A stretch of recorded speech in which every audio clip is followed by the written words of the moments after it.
வணக்கம் நேயர்களே. ஊர்க்கு அணங்காயனள் என்ற புறநானூற்றின் 349வது பாட்டதான் இப்ப நாம பார்க்கப் போறோம். இந்த பாட்டை எழுதியவர் புலவர் மதுரை மருதன் இளநாகனார்.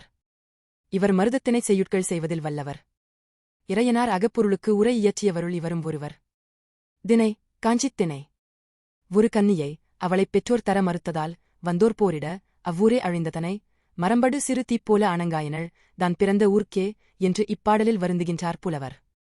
பாடல். ஊர்க்கு அணங்காயனள். நுதிவேல் கொண்டு நுதல்வியர் தொடையா.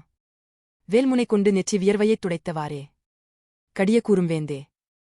வேந்தனும் கடுமையான வார்த்தைகளைக் கூறி நின்றான்.